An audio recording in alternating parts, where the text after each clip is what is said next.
So with that, I am thrilled to be here today with Dr. Marc Brackett. Marc is a dear friend of the Institute of Coaching. He's done keynotes with us in the past. He has done other roundtables for us, and I'm just feeling privileged to have him join us here today to share best practices and suggestions and tips from his new book, Permission to Feel. For those of you that may not be familiar with Marc, let me just give you a quick synopsis of his incredible background. He's the founder and director of the Yale Center for Emotional Intelligence and a professor in the Child Study Center at Yale University. He's the lead developer of an evidence-based approach and methodology called Ruler, which I'm sure he will share with us more in detail. But it is a social and emotional learning tool that's been adopted by over 2,000 educational institutions across the United States and in many other countries. He also serves on the board of directors for the Collaborative for Academic, Social, and Emotional Learning, and has written over 125 scholarly articles based on his research on emotional intelligence and emotional regulation. And I am just personally thrilled to have him here today. I included him in my book as someone that I revere and whose research has really elevated the field of emotional intelligence and taken us as coaches, as writers, and as students to a whole new level. So it's an honor, Marc, to be with you today. I look forward to the conversation. What we've set up for you today is that we're gonna turn this over to Marc. He's gonna share some remarks with us for the next 30 minutes or so. And then we're going to have an open dialogue. So I want you to collect your questions in the Q&A box, and we'll have a good hour to hopefully get to as many questions and dialogue with Marc as we can. And with that, I want to say hello and welcome to Dr. Marc Brackett. Thank you, Jeff. Really appreciate that beautiful introduction. It's so funny. As you were introducing me, I was having this flashback of being this like 12-year-old kid growing up in northern New Jersey, kind of with low self-esteem, victim of bullying. And it just was very, and, you know, when you think about life, you know, and you think about your childhood and you think about your own development, and I don't know, it's very just interesting to think of my 40 years ago till today. You've come a long way. You know, I have a lot of gratitude right now. Like there were a lot of stars that aligned to support my healthy development. And truth is that whether, you know, we think of therapy or coaching or mentoring, like it's such a big part of it. And it's a nice lens, you know, through which I can deliver my first 30 minutes. So thanks for the introduction again. And a particularly important time that we're all going through. So we're really privileged to have you here during this difficult pandemic and disruption. So, and with that, I'm going to turn off my video and give the stage to you. Hold on. Thank you. All right, so good afternoon, everybody. Welcome to the next hour and a half of your life. We get to talk about feelings. Nothing more than feelings. I'm a little delirious these days. So if I break out in song or if I say things that I might regret, just remember forgiveness. So permission to feel. You know, given that we're all adults here, I will share with you just a brief anecdote about that title. So when I went to work with my agent and publisher to get this book done, a lot of the feedback was, oh my goodness, like permission to feel. I think you need to call the book Emotionally Intelligent Leadership, you know, whatever it might be. And I was like, like I'm going to call it Permission to Feel, you know, like it or not. And they said, well, I don't know if there's going to be like an executive coach or a manager of a company walking through the airport, you know, looking at a book that's called Permission to Feel. You know, are they going to like walk by it? I think it's too soft and fluffy. And I said, well, they might at first, but like my mission is to get people to think differently, right, about feelings. And the truth is the person who walks by, right, is probably someone who has not had the permission to feel. And so, this title came from, I was giving a talk on my work here in Connecticut to a large school district.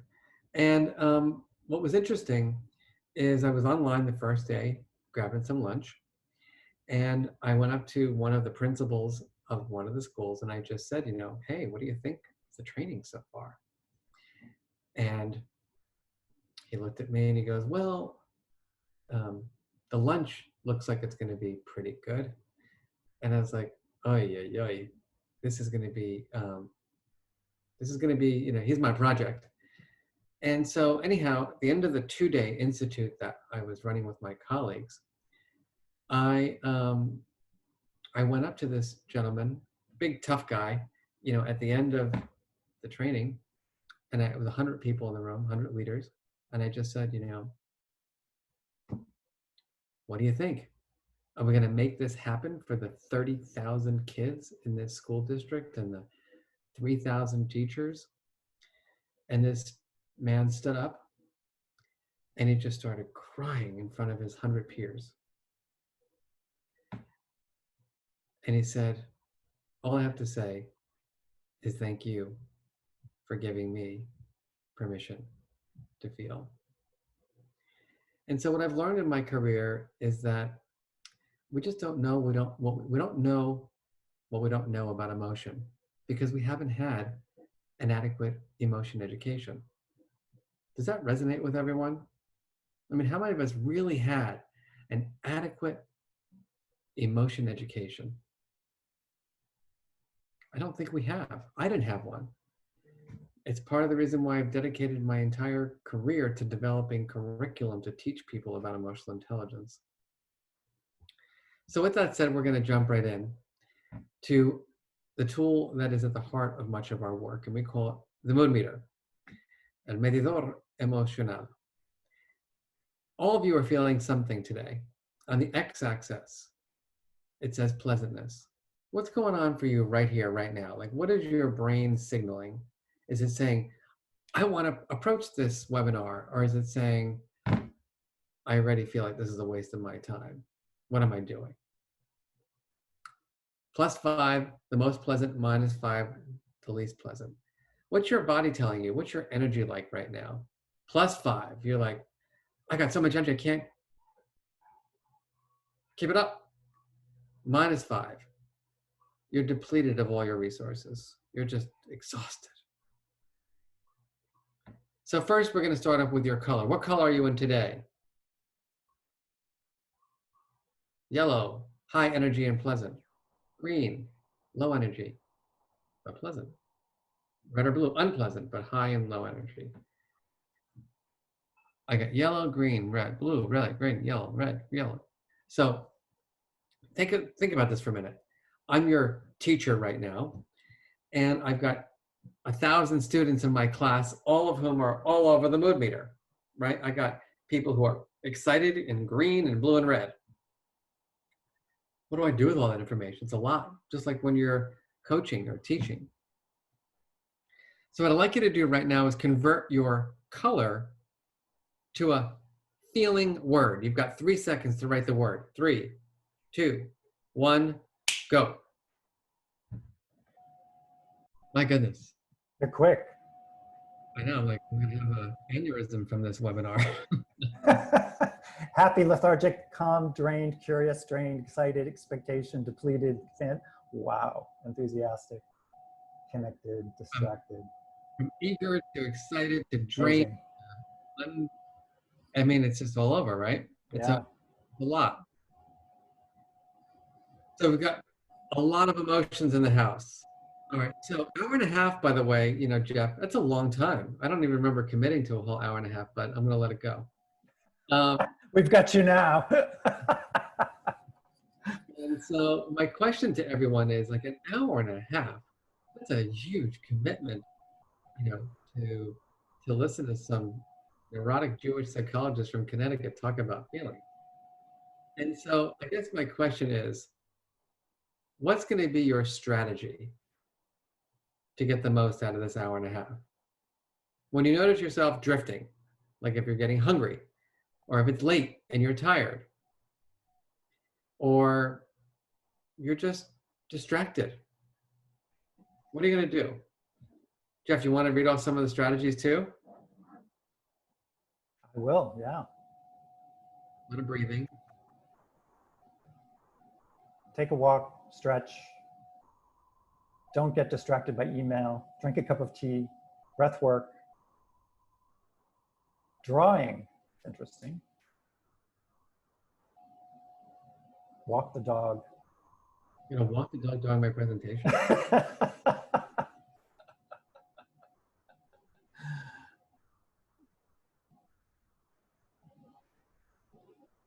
You're going to be present.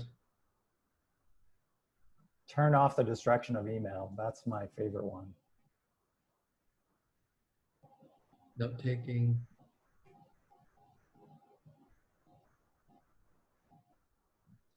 You know, it's funny. I'm having flashbacks today.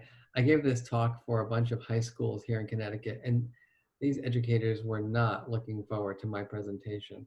And I did the same exact exercise. And I said, "What's your strategy?" And one guy, he raised his hand. He goes, "I'm going to go put vodka in my coffee." And another guy, he said, "I'm just going to stare at the clock until you're finished."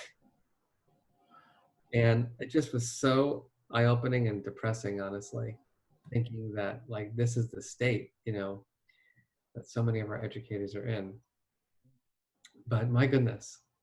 All right, so we've got lots of strategies here. Thank you. But I want to review some of these strategies. Like many of you, I'm sure, have kids. Do any of you have kids? Give me a thumbs up or a hands up if you have kids. Right? A lot of you are coaches. That's why you're here. You're working with clients. How many of you have had a client like just have a breakdown over the last 6 months? Just like lose it. Anybody? Yeah, our chat's going to blow up from this. I was going to say, if you find anyone who hasn't, I would be surprised. I don't think they're lying. So you're working with a client who's having some severe stress levels, anxiety, frustration, overwhelm on life and work, whatever the heck it is. And you say, well, I just attended this, you know, webinar with this guy from Connecticut, this professor of emotional intelligence. And we came up with all these strategies. So here, I know, listen, I know you're having a rough time. You know, just walk your dog. All right, forget about that. You know what to do? Just draw during our session today. All right, you don't want to do that? All right, how about you want a cup of tea?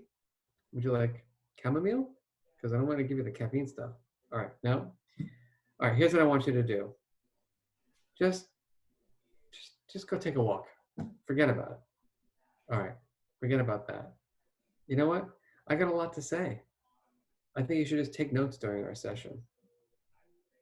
You want to do that either? Okay. Well, why don't you breathe? Just breathe in and out. Not working either? All right. Well, the last one I have on my list is to just be present. I mean, let's be real. Like if you think about the past couple of months, like you don't want to go there. The future, like, that's a lot to really, like, I don't know what's going on over there. So let's just be present. I mean, we hear it all the time. There's nothing better than the present moment. So just stay there. Okay. What do you think? Now, the people who shared, like, I hate this guy already. Honestly, I'd be fired. For some of you, it worked. Right? There's, you know, the strategies are not bad. But I don't know about you. How many of you have struggled in the last couple of months being present? I'm so not in the present moment that it's like freaking scary. People ask me all the time, well, how are you feeling, Mark? You're supposed to be the expert at this. And I say, I'm emotionally bankrupt. I'm really freaked out about everything going on. I'm tired. I'm overwhelmed. I'm anxious. And people are like, what do you mean? How could, wait, if you're anxious and overwhelmed, then what does that mean for all of us? I'm like, it means it's okay to feel that way. Just because you're feeling these emotions doesn't mean they have to have power over you. Does that resonate with people? That oftentimes when we think about emotion regulation, we think about, I got to get rid of the red, I got to get rid of the blue, I got to go from feeling anxious to feeling something positive like happy. But how realistic is that? And why is that the goal? In our research, what we found is that right now, people are feeling a lot of anxiety. I'm not the only one, which is comforting in many ways. When we did, this is with 10,000 people across the United States. When we asked parents about their kids, frustrated, overwhelmed, stressed. If you're a parent, does this resonate with you? When you look at the impact of COVID on parents' distress, on kids' behavior, on globally serious mental distress reports, and in particular, if you look at our people of color, our Black, Indigenous, and people of color, you see that there are great inequities in our society. And what these data bring up for me is that we often think of emotional intelligence as an individual skill. Like, Jeff, you got to learn how to label your feelings, and Jeff, you got to learn how to regulate your feelings. But when you really look at this in a more nuanced way, what you realize is that we don't really necessarily have equal power in terms of giving ourselves permission to feel.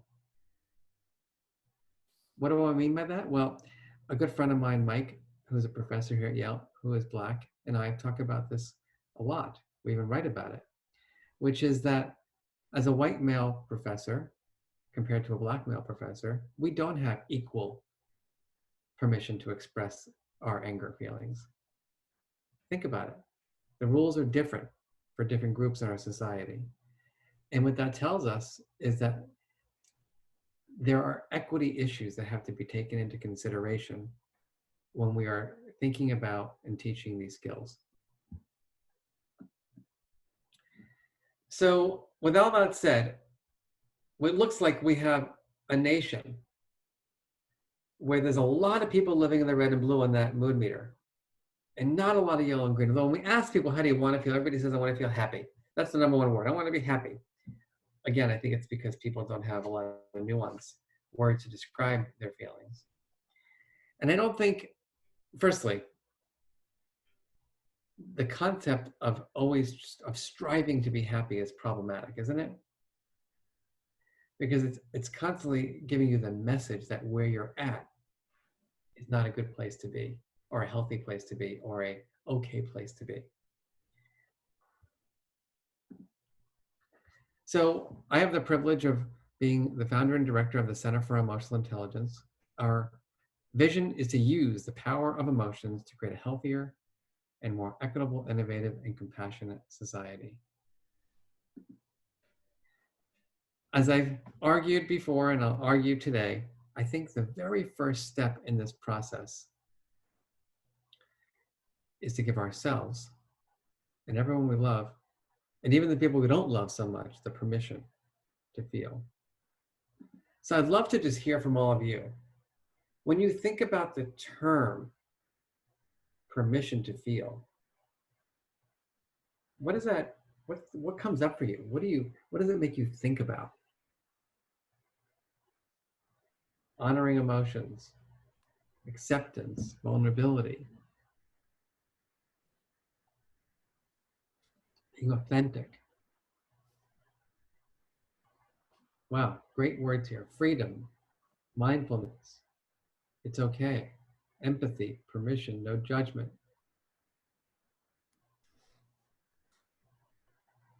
Gentle, acceptance.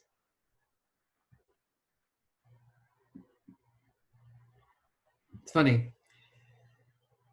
I was being interviewed for a television project the other week, and I was sharing my own story around my challenges as a kid. And if you've read my book, then you know I had horrific abuse in my childhood.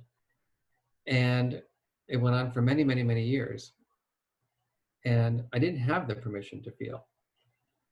And I had two parents who cared for me deeply, but my mother had terrible anxiety and she was always having a breakdown. And my father had a lot of anger problems and was just basically telling me to toughen up all the time.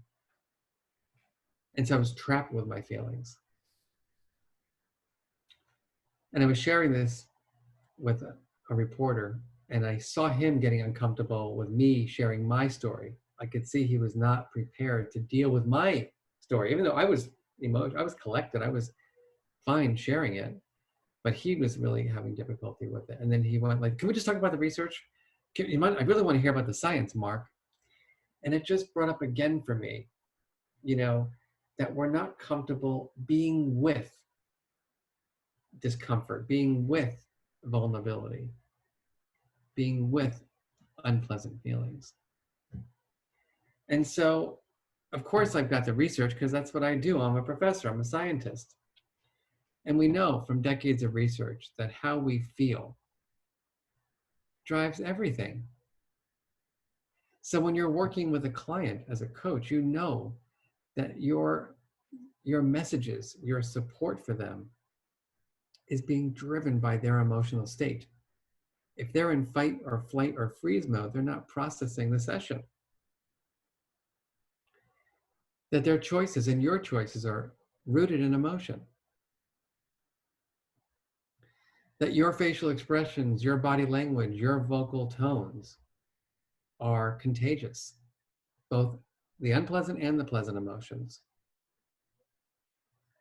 That our emotions are the drivers of our physical and mental health. So here's what I learned in a study recently, that organizational culture and climate strongly predicts stress and burnout, which strongly predicts physical and mental health. We actually showed in one study that an organizational climate is predictive of employees' body mass index, their physical health, their body fat. And that pathway is through stress and burnout. Performance and creativity. Here's what we say at the Center for Emotional Intelligence. Emotions are the fuel of your creativity. But it's your emotional intelligence that makes the deciding point as to whether that creativity becomes an actual product. And so whenever I meet with someone who has resistance, I just say, you just don't know the science. You gotta know the science. And that's why my vision, my goal is to help everyone become an emotion scientist as opposed to an emotion judge. And I've done a lot of thinking around this in regard to coaching, which is what a lot of you do as a profession. And here's what I've realized, that a coach who isn't an emotion scientist is not doing the best possible job. And here's the reason why. The reason why is that unless the coach has deep emotion knowledge, they're not going to really know how to support that person they're working with in identifying their emotions and in turn helping them to manage theirs. So let's try it out right now. I come into a session and I'm like, I look like I'm in a bad place and I'm like, I can't take it anymore. I just can't take it anymore. How am I feeling?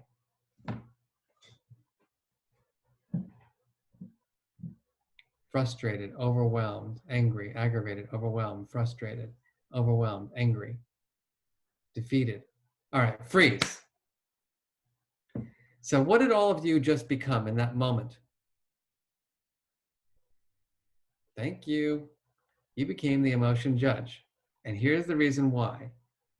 You assumed that my behavior was correlated with an emotion that you've associated with that behavior.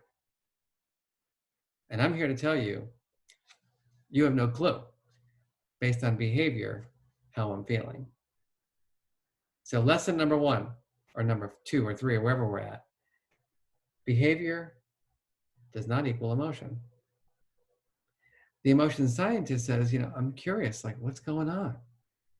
And then all of a sudden you realize that I'm feeling shame, or I'm feeling envious. I had this with my dad. My dad, when he was 78 years old, he got angry, according to his wife at the time. And she said, she called me up. She's like, Mark, your father's driving me out of my mind. He's angry all the time. I can't take it. And I want to divorce him. I'm like, oh shit. Now he's going to come live with me. So like, that is not an option. So road trip up to Binghamton, New York to visit my dad and his wife. Take my father out for coffee at the local Panera. Sit down with my father, trying to be the emotion scientist, the emotion coach. And I'm like, Dad, what's going on? I can't take it anymore. I can't take it anymore. I said, well, what do you mean? And he says, she's just spending all the time with her grandchildren. Huh, that's interesting. And so I start realizing that he is upset that his wife is spending time with the 3-month-old baby. And in my department, we call that jealousy. And so I say to my dad, the way you're describing, everything that's going on for you, it seems like you might be jealous that, Jane is giving more attention to the kid than to you. And so my father starts like, what do you mean I'm jealous? You're telling me I'm jealous? I'm like, well, actually, you're telling me you're jealous. I'm just helping you label it properly. And then he started crying and he had this epiphany. And so it wasn't until he was able to label his feelings accurately that he was able to figure out what to do with his feelings. That's the goal, the job of the emotion scientist. The emotion judge just sits there and says, oh, he's angry again. It's hopeless. My father's been angry since I've known him, so like, what the heck am I going to do to support him? The emotion scientist says, oh my goodness. Emotion regulation is life's journey. You can always learn new strategies. Clear? Do we get this? It's hard work because it's easy to be the emotion judge right now. I'm an emotion judge with everybody I live with. I have no patience for anybody I live with. Does anybody relate to that?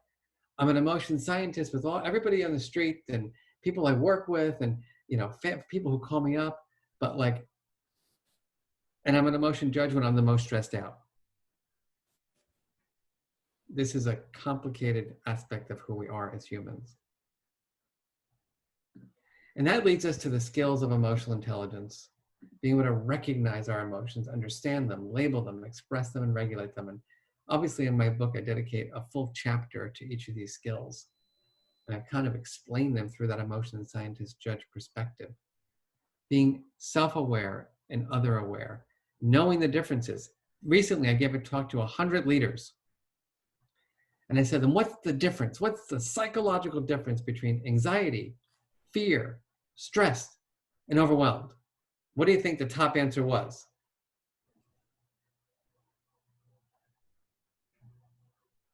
Anyone? Come on, write it out. What do you think the top answer was? Medication or not? None? Anxiety, fear? No, what's the psychological difference? Anxiety, fear, stressed, overwhelmed? The number one response from these leaders was there's no difference. There's no difference. Anxiety is about uncertainty. Fear is about danger. Overwhelmed is about having too much on your plate. Stress is having too many demands and not enough resources. There are major differences between these 4 emotions. So how can a leader support their staff or their employees if they don't really themselves have a deep understanding of these concepts? This is why everybody revolves or reverts to simplistic strategies. And while I'm a big proponent of breathing exercises, I do them every night. They're very helpful. While I'm a big proponent of yoga, it seems like our society has gotten obsessed with these things. Like everybody has to do mindfulness and breathing and yoga, and that's going to solve all of life's emotional challenges. It's not that simple. I've been doing yoga for 35 years. I still got issues. I do breathing exercises every night. Yes, they help me to deactivate. But sometimes I've got to really think about, like, am I jealous? Wow, I'm really jealous right now. My goodness, like, or I'm envious. Wow, I'm envious. So how do I shift my thinking to reduce that envy? You can't breathe away your envy. You can't do a downward dog and your feelings of jealousy are going to go away. I mean, it's going to help in many instances, but we've got to get granular here. We've got to get specific. So very briefly, and then I want to make sure we open up for a discussion. Question is, does a leader's emotional intelligence matter? Well, guess what? We found in organizations that when there's a leader who is higher in emotional intelligence, people experience a lot more pleasant emotions than when there's a leader who's lower in emotional intelligence. As a matter of fact, no difference in workload, huge differences in daily frustration of the employees, huge difference in emotional exhaustion or burnout, big differences in whether or not you want to leave your profession. So for people who say emotions these are soft skills, I'm like, well, guess what? These soft skills are costing your organization millions of dollars because your leaders who are low in emotional intelligence have people who are leaving the organization faster. And how much money are you spending on rehiring people? And guess what? Big differences in inspiration and job satisfaction. So the last thing I want to share with you is this piece on emotion management.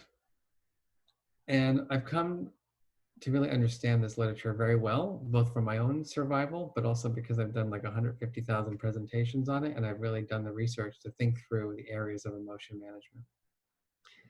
The first is we've got to give ourselves the permission to feel.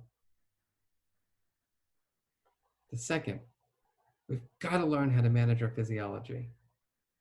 When you're highly activated, you've got to learn how to deactivate in order to regulate. You've got to deactivate in order to regulate. You can't come up with healthy cognitive strategies. Stress is defined as too many demands and not enough resources. And when you're highly stressed out, you can't even define anything because your brain is in fight, flight, or freeze mode, which is why we have to learn how to deactivate through exercises like breathing and mindfulness. But we also got to take care of ourselves, whether that be sleep or nutrition or exercise. It also means that we have to find enjoyment in life, no matter how stressed out we are. I've learned to take 5 minutes just sitting outside and looking at the cloud breaks.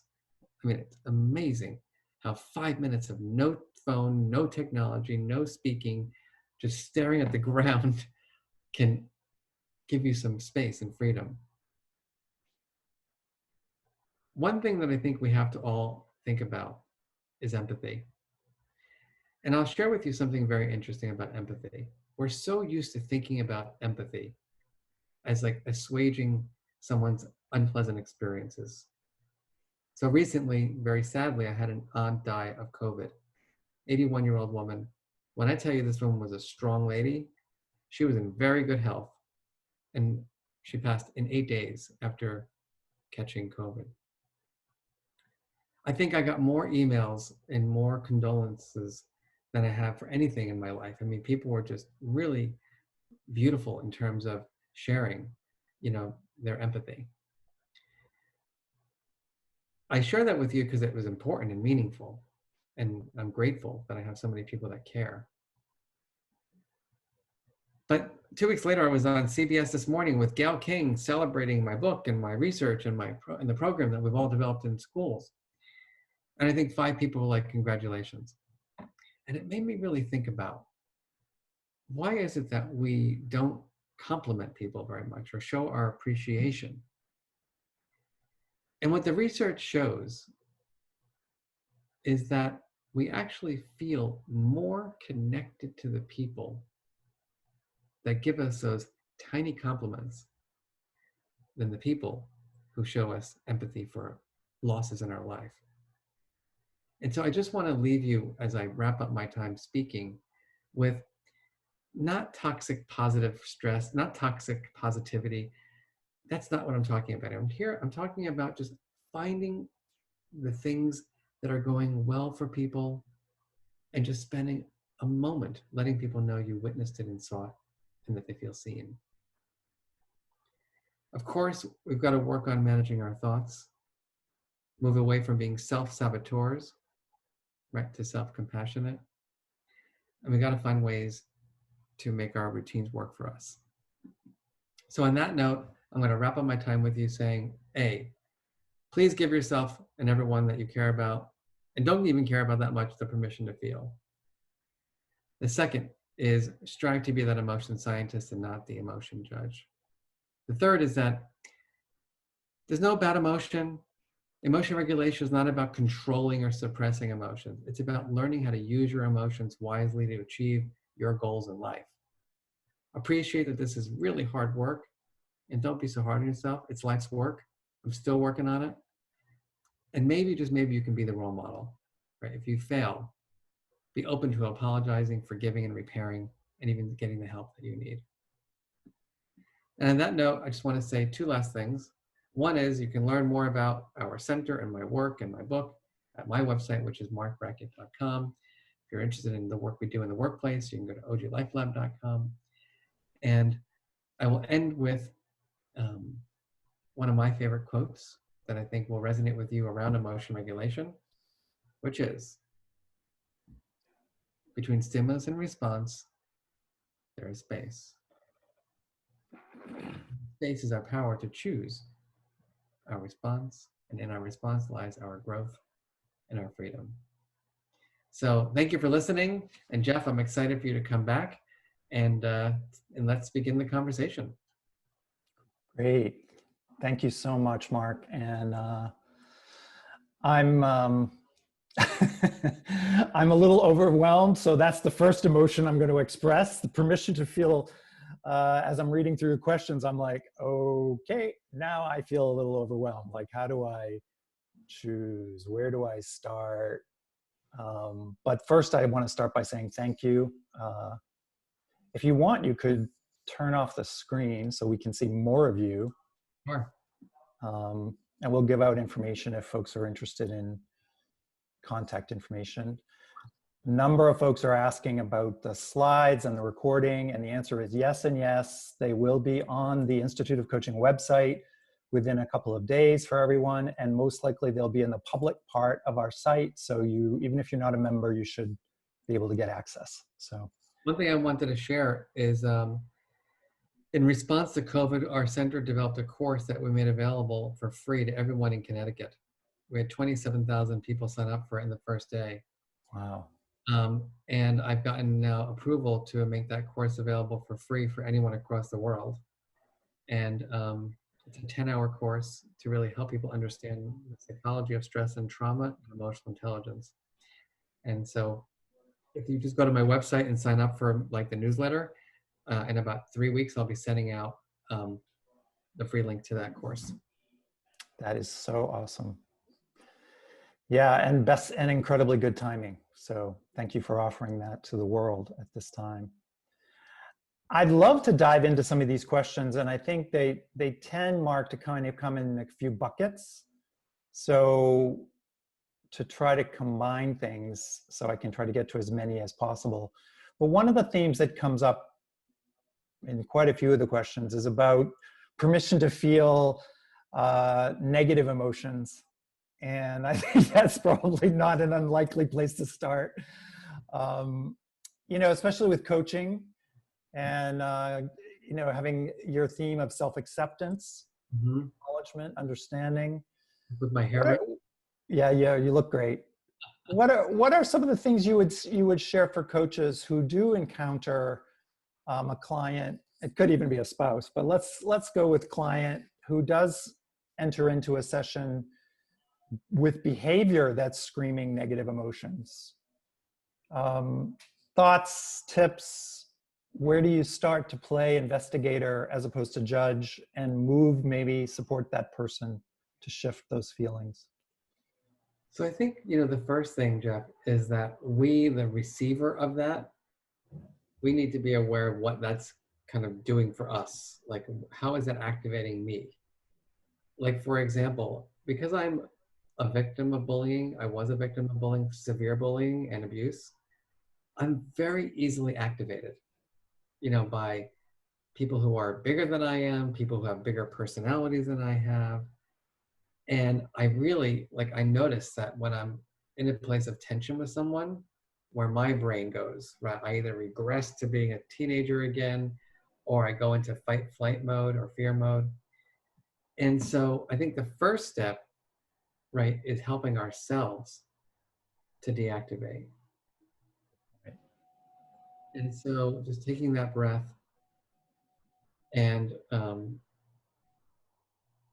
being still. And that's the place from which you can then receive the information from the other. And then if they're in a place, like Jeff, if you were that person and you were having kind of the breakdown, I would have to find ways to help you to deactivate. And so that might be saying, hey, Jeff, let's take a walk. Hey, Jeff, let's do a breathing exercise together. Hey, Jeff, do you want to just, doodle a little bit? It's like finding ways to help you settle your nervous system so that you're not in the fight flight mode. I think too often we try to go right into labeling emotion when we're not able to process things cognitively when we're having a breakdown. It's an interesting point, because I was going to ask you about the order of your ruler. That sometimes it seems like you have to deactivate before you can understand. And yet the ruler would say that you do the understanding before, you label and then regulate at the end. But I'm not sure that you meant it to be that sequential. It's not. And, they're all of these skills are not, it's not like a perfect, linear model. Although at some point, you're going to start the R process, because, you're going to want to, once you're in a place where you can use a tool like the mood meter, you are like yellow, red, blue, or green. Like that may be as far as you get, because you just can't like process much more. Then you start asking yourself questions. So, what might be happening right now? What's happening? Oh, I'm feeling, oh, it's because I'm about to give a presentation and I'm nervous. Oh, it's because someone just threatened me and I'm feeling this way. And then I try to label that feeling. All right, it's not, the best example I have is about 10 years ago, I was going up for tenure as a professor here. And I had heartburn, and I went to the doctor, and the doctor goes, oh, this is what happens to everybody going up for tenure. You know what to do? Here's your Prilosec for your heartburn, and here's your Ativan for your anxiety. And like, that's it? Yeah, not quite a coach. Like, not trying to get me to figure out how I was feeling or anything. And, so it took me a while to figure out what I was really feeling. And I realized that I wasn't anxious. I was just completely overwhelmed. And I was treating myself as if I was uncertain and anxious about the future. I really wasn't. I was pretty secure in my outcome. I just didn't have, I was scheduling my yoga, scheduling my mindfulness, scheduling this, getting up to work out at 6 o'clock in the morning. And so I was just like, I had no freedom or space. And so there's nothing, I scheduled breathing and then I wake up overwhelmed again. So my point here is that when we're working with someone, deactivate first if they're kind of in that, place that they can't focus or be still, and then work to really get at that precise experience, because it's from there that you're going to be able to support them in regulating. Yeah, so it's almost more like a cycle than a line in terms of the way you've described the ruler process. And they really clump into things like RUL is one thing, really. It's all identifying. And then the E and the R is really about like strategically dealing with or managing. And there's a lot of things that go on in this, like discernment. Like, do I feel safe expressing my emotions to you, Jeff? Do I feel like I'm in a place where I can be my true feeling self? Right. I need to regulate. Can I tell you what I need, or do I not feel like you're going to be able to support me? Do I need to use a cognitive strategy? Do I need a break and take a walk to just get some space? Which brings up a question that I think many coaches explore and grapple with in having clients who may or may not have the kind of vocabulary that you're pointing to. And what are some of the tips that you share to help someone build that vocabulary? Well, I think the tool like the mood meter is helpful. I mean, you've seen my book, obviously, but oh, I give the cheat sheet, the 100-word cheat sheet. Right. Um, But someone just pointed out to me that jealousy and envy are not on there. So it's like, there's also thousands of other feelings, right? Here's the good news.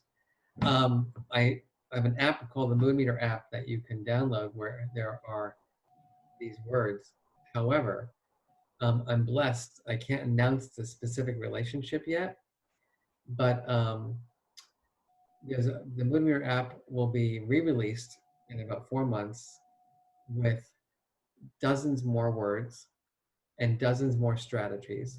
As a matter of fact, someone's putting quite a lot of resources into making this like the premier emotional awareness and emotion regulation fitness center. And I'm just beyond grateful for that. And it's going to be super exciting. That's awesome. And also we're going to be releasing our new test of emotion vocabulary in about 3 months. And so you actually be able to like do a performance-based assessment of your emotion knowledge around language. That sounds like it could be a little intimidating, actually, to people. I don't know, right? In the process of building that assessment tool, guess what? We found 16,000 words to describe feelings. Wow. That's amazing. And doesn't surprise me. So what would you recommend for coaches that are sort of aware of their need to put on the scientist hat and not the judge, but observing the behavior that clearly is expressing a lot of different feelings, and then wanting to create a safe space for that individual to be able to share what's really going on? So, obviously the rapport and all that, people have been trained. That's what you get trained in coaching.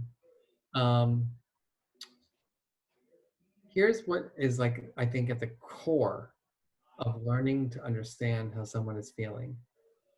It's listening to what we call the themes. And so the themes have to do with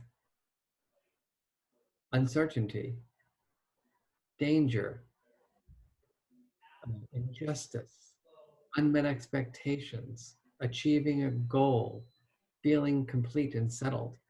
And so when you're listening as the coach to the stories that your clients are sharing with you, you're listening for those core themes. And this is how you can help people label. So like with my father, when I was coaching him basically to find out what was going on, his wife said he was angry.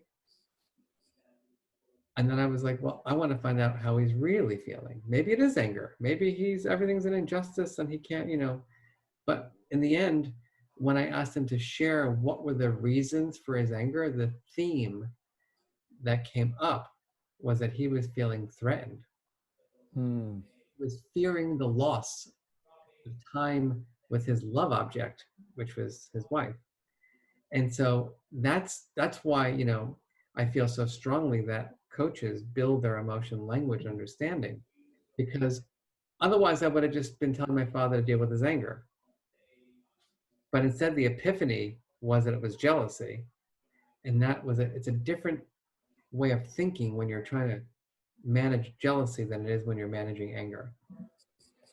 Yeah, I mean, what you're talking about, I always think of it as almost like an investigative process.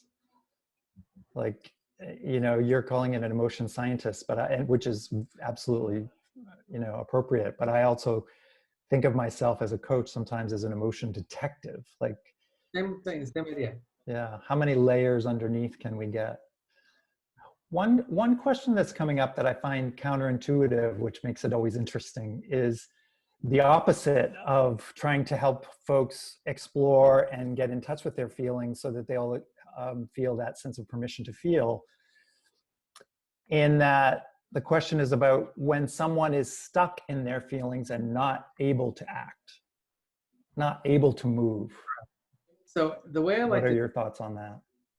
the way I like to think about that is, again, approaching it like a compassionate emotion scientist. And so remember, the goal of emotion regulation is to not feel something. It might be to feel something different than you're feeling. It might be to be with that feeling. The question that you have to ask yourself is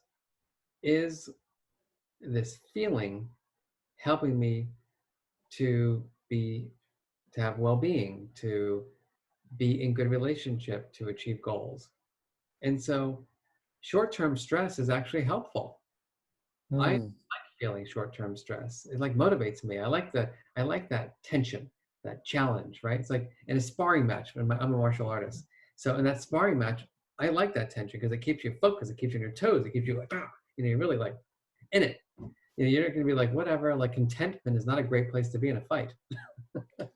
Right. You need to actually have that sense of assertiveness and feel a sense of competency. And if anything, you need to have a contact with your inner rage, right? Yes. Whatever, but then be able to use it in a productive way. Cut the person's head off. Right, it's modulating it. But going back to like the specific question, I bring that up because I think what we have to do in this process is ask ourselves, one,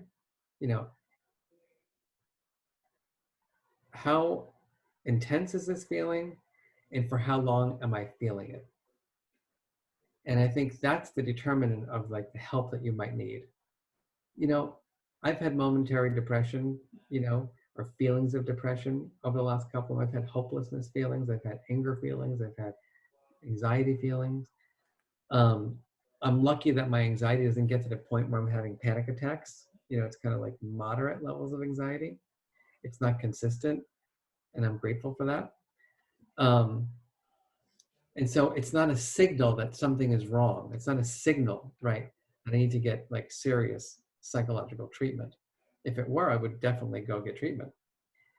And so I think that what we have to do is monitor our feelings and ask ourselves regularly, how long have I been in that blue quadrant?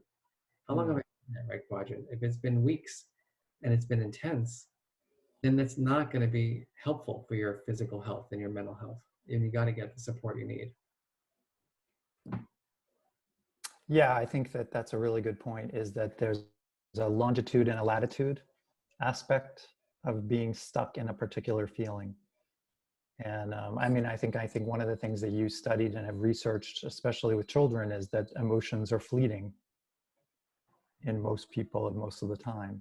And that part of our challenge is not getting too attached to either the happy side of things or the negative side of things. I know that's one of my colleague Susan David's specialty is, recognizing that your emotion is not who you are, right? And your work has that same kind of connotation around noticing, expressing, regulating, and then recognizing that it's already different. And again, it's even with the strategies that we use to regulate, like we really have to be mindful, like, because some strategies that we use that are not healthy for us help us to regulate, right? I mean, think about it. Like sometimes just losing yourself in television for 3 days, you don't feel the anxiety or the stress. But then you have to ask yourself, like, am I achieving the goal that I want from my anxiety and stress, from using this strategy? And so I think that we have to be, the hardest ones, I think, in this space have to do with interpersonal strategies. Because I think a lot of people who are in relationships right now are struggling. Like I'm just going to put myself out there. Before my partner left to go on this film trip that he's doing, like we had never spent this much time together. And my mother-in-law was here, and then it was I just, in 4 days I was like, can I just like work from the bedroom and not can I get breakfast delivered? It Yeah, was I don't think you're alone in having this experience. I know I can vouch for. hard. And it's not like I love my partner any less or more. It's just like we're not used to spending this much time together. And so like I'm used to being on the road and teaching and running around. And I just say that because, well, I think my point here is that like sometimes avoidance is an escape strategy. And so unless we reflect on this, like, am I not having the difficult conversation, right? Because I'm afraid of how my partner is going to respond when I share how I'm truly feeling. You see what I'm saying? And so like and then the other piece is that like in abusive relationships, you know, when someone starts saying things like, oh, well, you're just being too sensitive. And then they start believing it. And you're like, but wait a minute here. Like, what's wrong with being sensitive? So again, it's like pausing, stepping back, and kind of getting in the hot air balloon and looking down and evaluating, you know, as that detective, as that scientist.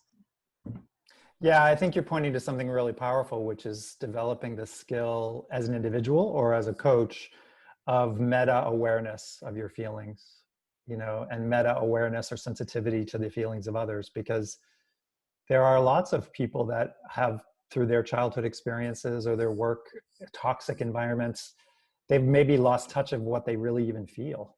Mm-hmm. I know as a coach, one of the things that I found in many working with leaders in some cultural organization cultures is that they've sort of tried to wash the emotions out of their leadership style. You know, they think it's either dangerous or inappropriate, or they're reluctant to be vulnerable, to express feelings, to show that they're stressed. There's this level of perfectionism. And so they lose touch. They don't even know, they'll say, fine, I'm fine, right? People say fine, busy, okay. That's what I found in my research. Yeah. I mean, you're right. I think it's what you're saying, Jeff, is an important thing about the workplace. I can't tell you how many people say things like I remember giving this talk at a very famous financial institution, and the person I was interviewing or just meeting with, he said, you know, like, I liked your talk, Mark, but like, I don't really need to go through that training. And I'm like, well, what makes you think that? He's like, well, look at my office. You know? And yes, he had the big corner office on, you know, the Henry Hudson River and Right. millions of dollars per year. Now, the reason why um, I share that is because I also interviewed this person's direct reports. And I said, I'm just curious, what's it like to work for this person? And let me tell you, you know, it wasn't a pretty picture. Right. And I think that leaders who don't understand the power of emotions are missing the boat in terms of productivity, in terms of innovation, in terms of creativity, in terms of people's time on task. We found that people spend 20 to 30% less time on task. Why? Because they don't care as much. When you work for an unemotionally intelligent leader, you're not giving your best. What Yeah. the wake up call, the aha moment, when they already have the corner office, they already have the big paycheck. They don't feel like they need whatever they've done has worked to a certain extent, even though they may not be getting the innovation, the performance, the amazing talent out of the people that work for them, but they don't care. What's the solution as a coach? I think that's where, you know, Mark's anecdotes don't work and where Mark has to show the data. Yeah.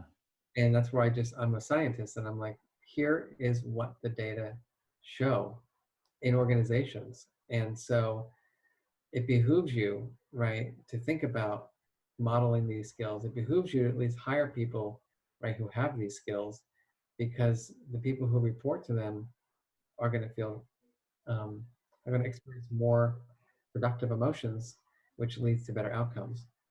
And, you know, not everybody's, you know, I'm not of that. I don't have like, you know, the rose colored glasses on. I don't believe that everyone is open to this.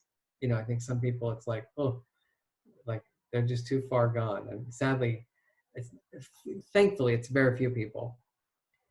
But even where I work at, here at Yale, I mean, I've had some winners, you know, winners in my career. I gave a speech to a one department, and this leading surgeon stood up and he's like, "What happened to Yale?" And I was like, "Okay." And he's like, "Mark, we produce Nobel laureates, not nice people." And I thought, like, Wow. wow, what's going on here? And then I said, "Does anyone else have another perspective?" Lo and behold, another professor stands up. "Here's what I learned, Mark. Sometimes you have to be an asshole, because then the people who report to you just shut up and do what you tell them to do." I mean, you can't make this stuff up. Oh. And so I'm looking at the chair of this whole department. I'm like, are we making a movie here? Like, what is going on? And I had to make a joke out of it because I was like, this is not, it was so weird. And I thought, the guy who was the leader, he said, "Why do you think I asked you to come in?" And in that moment, I had some courage, because that's also a part of it. Like the coach, the leader, the trainer. Like 20 years ago, I would have ran out of there crying. Right? Like, they didn't like my presentation. Oh my God, my career's over.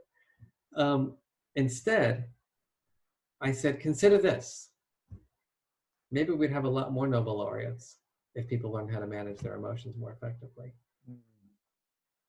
And that took a lot of courage for me, even at 50 years old, because that negative energy is disruptive to my nervous system. But I'm glad I'm an adult, who has learned a lot of strategies and skills. Of course, I went home and cried, but that's a whole other story. But that's how you manage your emotions in a different space, in a different time, on your own. Can you talk, a number of folks are asking to get sort of the scientist perspective on the distinctions between thoughts, feelings, and emotions. Sure. So I think you have to think about thoughts as being, they're cold cognitive things. Emotions are when something shifts in the environment. You're walking in the street, and all of a sudden a car runs in front of you, right? You have the emotion, of fear, because your perceptions, right, are that there is danger and that you have to fight, save yourself. And then you have feelings, which are more psychological experiences. They're a little bit more nuanced and granular and deeper than an emotion. So, for example, and then you have moods, which are kind of emotions and feelings that are less intense and longer in duration. I was going to say, I tend to think of moods as hanging around longer. It's like the emotions that hang. Yes, Right. it really can be. Like, you get into an argument with your kid or your partner or your whatever, and you're like pissed. That's the emotion, right? And then you get in your car and you drive to work, and you're like, I don't feel like talking to them today. I don't feel like spending, all that feeling kind of comes out around the relationship with the person. And then you don't really regulate it well, and you get to the office and you're in a bad mood. And so it goes from the emotion spike to the kind of conversation, which can be a feeling kind of related, to then, if it lingers, it can turn into a more unpleasant mood. And as a coach, when you're dealing sort of in the present with a client, do you think it's valuable to explore just current emotional states, or to have people share a narrative around those different periods of emotional experience? I mean, what have you found has been the most impactful when you're trying to get people to raise their emotional awareness and then move into action to become better at regulating and expressing? So one thing that we didn't mention here, I think, is that just because you choose a strategy, it doesn't mean it's going to be helpful or that it's going to work. Good point. Like I am someone who, like, I can't believe I'm admitting this to you, but like, when I'm really like in a raw, really weird place, like with my partner, like I can go to the jugular. not like physically. But No, not you. You're Mr. Empathy, sympathy, and emotion. Billy's master gone down. Uh, and and then sometimes, I'm very like, well, I'm sorry. My partner's like, I'm glad you're sorry. But like, I need to like what you just said did not work for me. And I'm not going to be like, okay, my feelings now are regulated. So this is just like dynamics in this work. And so one is there's no do-overs, and we have to be mindful of that. So we got to be really careful. And I think developing these skills is really important. B is that our strategy might not be effective. Apologizing doesn't always work. Um, uh, and then the third, I think, is that we have to think about the barriers to healthy emotion regulation. A barrier can be something like not getting enough sleep. It is biologically harder to regulate when you are depleted of your sleep, because you just don't have enough cognitive resources. Right. Your fuse is shorter. It's harder to regulate when you don't have carbs in your system. So if you're on like a weird diet or a special diet, you got to be mindful that unless you're in ketosis, your body is going to be craving carbs, and your brain requires carbs, right, to produce glucose, which is how you keep your brain alert and alive. And so, if you're getting that irritability or that tiredness at the end of the day, eat a healthy carb, and you'll see that that in of itself is a strategy. So what's interesting is that these health-related variables are both prevention-focused strategies and also intervention strategies. And what you're making me think about is that many of us in the coaching space are currently dealing with heightened emotional contexts, both one-on-one and also in team environments. I'll give you just a real example. Love to get your observations. I'm recently coaching a team, was working with a leader who is mostly an intellectual introvert. He tends to hold back. The positive valence of that is he's empowering and encourages others to speak and express. But in the virtual Zoom world, he started to notice that people would drop out, they wouldn't show up, that he was aware now that they're all working virtually. Different people have different stresses going on. And he's very hesitant to pinpoint, or to make assumptions or to try. And he said to me, one of my goals after working with me was, we want to create psychological safety. How do we do it, Jeff? I feel like I'm intruding because I feel like some people may be really stressed. Some people aren't getting enough sleep. Some people are politically activated. There's a couple questions, by the way, about what they're calling political toxic syndrome, PTSD, political toxic stress syndrome. But the core question, I think, was he was very well intentioned in wanting to create psychological safety and honor the emotions of a virtual team, but finding it really challenging.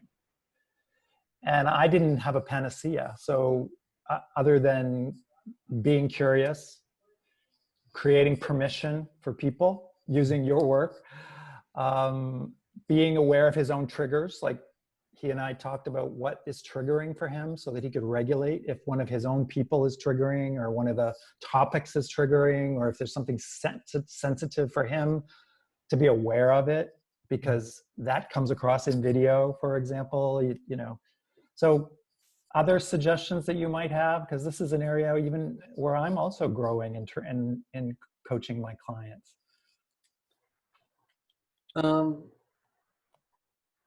So give me this, like the specific thing is about the safe space. Well, yeah, like dealing with all these heightened emotions, especially in a virtual team setup. Well, there's two things that I'm thinking of. One is using a tool like the mood meter to check in and just making it a practice. Great idea. Yeah. The second is, that we spend a lot of time thinking about how we feel, but we don't spend enough time thinking about how we want to feel. And in the psychology literature, it's called ideal affect. And Mm. I've done 5 studies on that over the last couple of months because I'm very interested, for example, does it vary as a function of COVID? And the answer is yes. When I asked people how they wanted to feel um, a couple of years ago, everybody said happy, excited. I just asked about 1,000 teachers this week, how do you want to feel? They all said appreciated, valued. And so as a leader, it would behoove us to know not only how people are feeling, but how they want to feel. Because oftentimes behavior is an outcome of the ideal emotion, not the current emotion. And so we have a tool in Ruler in our approach, which we call the Emotional Intelligence Charter. And essentially, it's asking your team, what are the top 5 feelings that you want to experience at work each day? And then the next question is, okay, so what do we got to do to make that happen? And so I want to feel valued. Well, what does that look like for you? I want to feel respected. Well, what does that look like for you? I want to feel appreciated. What does that look like for you? And so I think the more we know about how people want to feel and what they need to feel that way, the better we are at creating emotional climates where people feel they can be their true selves and be productive. Yeah, I really appreciate that, because one of the things that I found that worked well in the context that I was describing, where the leader wanted to create safety, had the intention to be present and allow people to bring up their feelings, was using the psychological assessment that Amy Edmondson created, which is a very simple instrument to find out where are people sitting in terms of their trust, in terms of their willingness to take risks.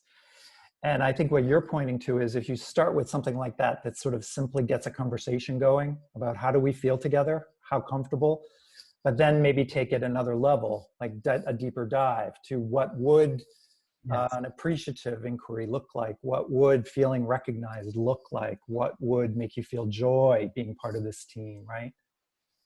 It's really an important piece, because what it reveals is a lot of times what people are not feeling. I remember working with this one organization, and it was 550 people, and they all anonymously typed in how they wanted to feel, and respected it's like that's a good one. Yeah, of course. new leader, brand new CEO, and it was like she knew what she had stepped into, and so she knew that one of the first things that she had to do was figure out ways to create greater respect in that organization, because people were not feeling that way previously. And so every team is going to have different hoped for experiences. And here's the hard part. For example, I'm an introvert who doesn't really, I flourish from having a very few intimate relationships. Not intimate in the sexual way. I like to be with small groups, and I don't have a lot of energy for a lot of friends. It just I've never been able to do it. It doesn't, my brain, I'm a workaholic, and I like whatever. And so, but what Mark needs as a director of a center may not correlate with what my entire team needs. Hmm. So a lot of people on my team are dying for connections with their leader, me. I'm always like, why do you want to be around me? But that's a whole other story. This is actually a pretty common scenario, though. I have definitely seen, And yeah, we have mismatched needs. right. And so, but I'm the leader, and it's not all about Mark. It's about what the team needs. So what do I have to do in order to give the people who work in my group um, the connection that they want? And that's another form of emotion management, and creating that's where so the word, I'm just saying, if you did this with my team, and the number one word, let's say, was connected, and I'm like, oh goodness, now I'm everybody wants to connect because I don't have that need, but they have that need. how do I work through that with them so that everybody gets their needs met? Yeah, I really appreciate what you're pointing to, because it also, for those of us that are coaching leaders, it takes us into the space of recognizing that not all roads need to lead to one individual. They should. That is a paradigm whose time, I think, has hopefully slowly devolving. It's what I focused on a lot in my writing. And, it's really about creating an environment where people get their needs met from each other, and they can step up as leaders. As you were describing your style and the needs of your people, I was thinking, what would be awesome would be if you had a partner, or if you had other people on the team who can step up and create social events and get you to show up to one every once in a while. I'm blessed that I have an associate director who loves the intimacy. There you go. Yeah, shared leadership, right? Which is exactly, in fact, what I did with the client who was struggling to get to the emotions of the team, is that I asked him, who's really good at it on your team? Who can you learn from? And he said, well, but it's a subordinate. And I said, that's made up. It's an org chart. Throw the org chart out. That person has talent. That person has a gift. That person has strengths. Mm-hmm. Take them off the org chart and look at them as a human being. And he said, oh yeah, she's really good at getting everyone to feel comfortable and feeling. I said, we'll put her in charge of that, and you can learn too. So I think that is also one of the things that we as coaches and your work can support is, kind of getting off this false paradigm that a leader at the top of the pyramid has to be the perfectly emotional, intelligent, paragon. Number one, they're also on a journey like the rest of us, just as you started with your work as a scientist at the world's renowned expert in emotions. But number two, leadership in the space of creating safety and having emotions part of the conversation is something that everyone can own together. Completely. That's a great example. We're getting a bunch of questions for a few tips. So back earlier, I asked you a question about a reluctant leader. Folks were mentioning in some industries in particular, emotions, it's like, we don't have time for that. We need to get stuff done. And you said you would, in that situation, you would refer to some data or to some scientific facts. Do you have your favorite research that you share with those kinds of folks? I do. I mean, in my book, the last chapter is called Emotions at Work, and I just summarized everything in there. We have a number of papers when I wrote my book that were in press, and now some of them are published. We published one recently. A few interesting findings. One is that burnout is not burnout. There are people who are highly engaged and also burnt out. And we have to be aware of those people, because they're the people who don't look like they're falling apart, but they are deep inside. And so if we don't work to help prevent their burnout, they're going to really kind of, they're some of your performers. And are there some markers to look for? Because I have definitely, and I bet many of the coaches that are on have seen this, high achievers who appear to be able to burn candles at both ends for months on end. And there's something in our intuition as a coach that says, not everything is what it seems here. So if you have any in your research, what markers are you showing? We just measured it. We measured it. And then, what we found was that those are employees who are spending time looking for other jobs.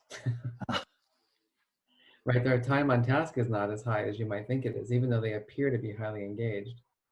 So I think really understanding the engagement burnout factors in your organization is very important. As I said earlier, understanding that how people feel. So doing surveys about emotions, and actually our center is releasing a brand new survey in about a month. It's called the Human Affective Scale. Affective scale? Human affective scale. Probably the name will probably change. I have trouble saying it, so that's not good. But we've been basically studying how people say they feel and how they hope to feel for the last 5 years. and have compared that to what like emotion surveys exist, on the market. And they don't correlate. What scientists use for surveys doesn't necessarily correspond to how people think about feelings every day at work. So we built a survey that is really about how the typical person feels every day. And we were able to reduce it to about 44 items. Mm. And it's just 44 different emotions that cluster into 12 different or 11 different areas. So like the social kind of emotions, the self-conscious kind of emotions, the academic kind of like hope and optimism, or I mean the like engaged, curious emotions, and the kind of calm, content emotions, the disappointment, sad emotions. And there are these 11 clusters that we have found reliably, with thousands of people, are a great way to understand the emotional experiences that people are having. So we're going to make that available for free across the world. And we're translating it and doing it in other languages too. So that would be available for us to use with our clients potentially? For sure. And then you just analyze it in a way that you can see, like, where are are people struggling with the inspiration kind of stuff? Are they struggling with like the sad disappointment or the anxiety stuff, or no one's feeling at all balanced? It really is like a nice kind of picture of a complete emotional life. Oh, that sounds really great. Well, I have this, I have to ask this question. One last quick tip. Your favorite way to emotionally regulate when you get no time to yourself? We've got a few folks who have kids at home. You've mentioned spending so much time with your partner. What is your favorite tool to stay calm, present, and able to respond to the world in a healthy manner during these difficult times? I locked myself in the bathroom. Um, I have to say, I'm going to be like, this is like way too transparent for like a whole Harvard coaching institute. But I don't really watch television, but I happen to like television where people are striving to achieve their dreams. And so I watch, like, I record shows like The Voice and America's Got Talent. That's I have great. to get lost. I love watching these people sing, and um, for some reason it helps me escape into a different world for a half hour, and whether it be at 10:30 at night before I go to bed. And I don't know, um, for some reason I get the most pleasure in my life now from watching other people achieve their dreams. Hmm, that's great. Well, that to me points to the core of a appreciative inquiry and positive reinforcement of what's possible, right? And you're connecting it also to the arts. I mean, I think many of us have found ourselves missing the experience of, live concert, Broadway show, ballet, dance, all of those things that sort of take us into a different place of meaning, of connection, feeling something that makes us more than just work bunnies. So I can totally appreciate that, and I'm sure many of the folks on the webinar can also. You have one in terms of that, like my real answer. that was a truthful answer. Now you can give us the scientist answer. I want to say, like, that one I have to make a half hour for. Right. But the deep kind of real answer is I really monitor my self-talk. Yeah. Terrible training in self-esteem building as a kid. Terrible training. And I suffer from a lot of self-criticism, a lot of self-doubt. And people wonder, well, you're a full professor, and I'm like, yes, that doesn't change the way you think about yourself. And I struggle in that space. And so the first thing for me, and I want to just say this to everybody, is I really try to be that compassionate emotion scientist with myself.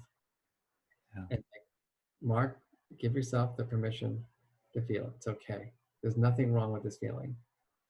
If it's prolonged and it's really not working for me, like it's like 2 hours that I'm ruminating in my bed, before I go to bed, and like, then I have go-to strategies like a breathing exercise, where I help distract myself to fall asleep. But I want to just encourage people to really monitor their self-talk. And, one strategy that works quite well is to distance yourself from your self-talk, Yeah. and refer to yourself like, Mark, And that, come on, you can do this. Mark, take the high road. The one I rely on a lot when I'm like in a meeting or when I'm with like my mother-in-law, I just say, Mark, remember, you're the director of the Center for Emotional Intelligence. put yourself in the third person, right? And And then you can live up to your own expectations. so I just say, Mark, live like that person, because the real person right now is about to have a breakdown. So just like pretend you're that person for a little while, and it works. Yeah, no, it really does. I totally appreciate that. Okay, who am I being? Am I being who I'm, who I know myself to be, basically? Yeah, I really appreciate that. And with that, as the director of the Institute, perhaps you can share, just before we say goodbye, contact information, your website again. I think everybody would love to be able to find you. That's my website. And I think everything is there. I highly recommend that people just sign up on my website for information. That way they'll get information about the course. Obviously, my book is there. Obviously, the link to center research is there.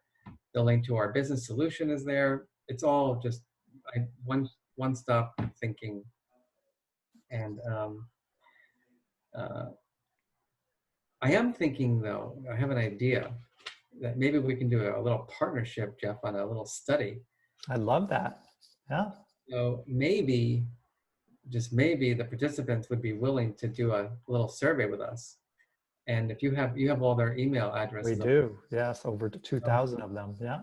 What about if I created a survey today and we did a little survey on how people are managing and what different things mean to them around this work? That sounds really exciting. I think that would be wonderful. Also a global audience, so we can get some feedback. And I'd be happy to follow up with you to do that, just that. Yeah, I'll get it ready today. Wonderful. Well, thank you so much. This has really been wonderful to be together. I always loved your work and the opportunity to have you as part of the Institute of Coaching. Welcome you back into our community, even if it's in virtual space and not on a keynote stage. So I just want to thank you for taking the time, and we definitely will follow up. Thank you all for joining us from around the world and taking time out of your busy schedules and this difficult time that we're in. Please take time for yourself. Self-compassion, as Mark said, should be top of the list. Give yourself some space. Stay safe, and we'll see you again very, very soon. Thanks, Mark. Thank you. Be well, Take care, everyone. Bye-bye.